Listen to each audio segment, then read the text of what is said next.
Hello everyone, welcome back to Science Fiction 365. I hope you all are doing well.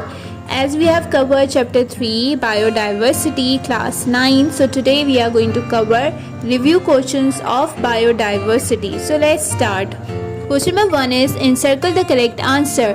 Which of the following is the correct way of writing a scientific name of an organism? Now, we have already studied that whenever we are writing a name of an organism, the first name represents genus while the second name represents species. Genus is always written in capital letter while species written in small letter. Now you can see E. coli is written, E is written in capital, C is written in small. This can be the correct answer, but let's see the other options. C is Allium cepa. Now both are written, genus and species, both are written in capital letters, so this will not be the correct answer. D. Canis lupus. Both genus and species names are written in small letters, so this will also be not the correct answer. Moving to option A, Hubara bustard. Now when we were studying the rules of writing a scientific name, we have studied that the name of an organism is always written italicized. So Hubara bustard is the correct answer, as well as genus name is written in capital letter and bustard is written in small letter. Moving to the next question, select the mismatched. A is Plantae and Pteridophyta. Now phyta means plants, so Pteridophyta are types of plant. Option B is fungi and mochore. Mochore is a type of a fungi. Number C, Protista paramecium. Now Protista consists of unicellular organisms, so paramecium is also a unicellular organism, so this option is also correct. This is not mismatch. Moving to option D, Animedia amoeba. Now amoeba is a unicellular organism and amoeba belongs to Protista, so this option is mismatched, so the correct answer is D. Question number 3. Identify the correct sequence of classifying an organism. Now they have given 4 options. We have to select the correct one. We can either go from ascending to descending order or from descending to ascending order. So the first one is species, genus. After genus, no, kingdom is not coming, so this option is incorrect. Moving to option B. Now we can go either from descending to ascending order also. Okay, the last one is kingdom, correct. Next one is phylum, correct. Then class is coming, then order, family, genus, and then finally species. So if we move from ascending order, the first one will be species, genus, family, order, class, phylum, kingdom.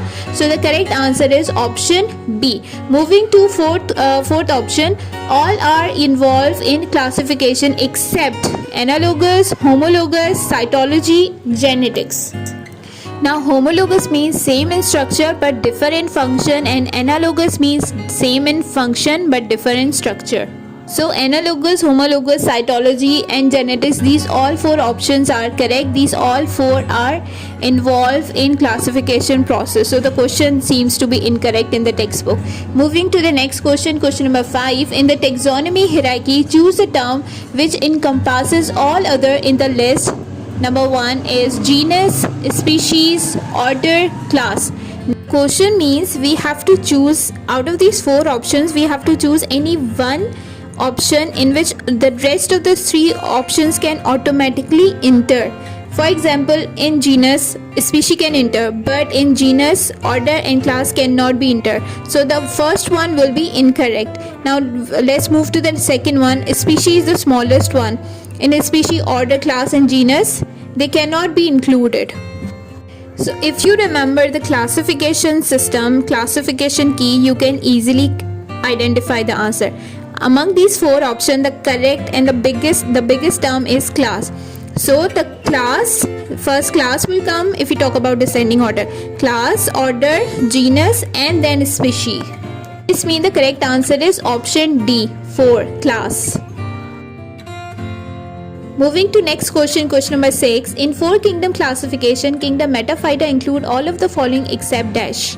Algae, Angiosperm, Gymnosperm, Bryophyta. Now Metaphyta means it includes plants organism. Now algae are plants like organism, they are not exactly plants. Angiosperms are plants, Gymnosperms are plant, Bryophyta are also plant. So Metaphyte include Angiosperm, Gymnosperm, Bryophyta except algae. So algae is our correct answer. Question number 7. In five kingdom system, virus is placed in dash group. Monera, Protista, Plantae, none of these. The correct answer is none of these because virus does not possesses characteristics of living thing. Next one is biological name of cat is Felis catus. Next question, members of which kingdoms have cell wall and are all heterotropic? Now whenever the word cell wall comes or it is written, the first option is which is coming in our mind can be Plantae, but they have also given that they are heterotropic. Now Plantaes are autotropic, so the correct answer is fungi because they are heterotropic and their cell wall is mainly made up of chitin. Last question, question number 10. Biodiversity is affected with number 1 pollution, number 2 deforestation, number 3 overhunting. So biodiversity is affected with all of these three options. So the correct answer is D because it includes pollution, deforestation and overhunting. Let's move to fill in the blanks. Number 1. Degree of variation within or among the species exist on different regions of the earth is called biodiversity. Number 2. Dash species are given scientific name. 1.5 million species are given scientific name. Number 3. Dash structures have different function, physiology but have similar internal architecture. The correct answer is homologous. Number 4. Science of classification is called taxonomy. Number 5. Most protists are aquatic. Number 6. Dash are achlorophyllous and absorptive living organism. Now achlorophyllous and absorptive living organism are only fungi, so fungi is the correct answer. Number 7. Dash is non-cellular obligate parasite, virus. Number 8. Scientific name of any organism should be italicized when printed. Number 9. Cutting down of tree is called deforestation. Number 10. Animals which are at the risk of extinction in future is called endangered. So these were the review questions of chapter 3 biodiversity. Thank you so much.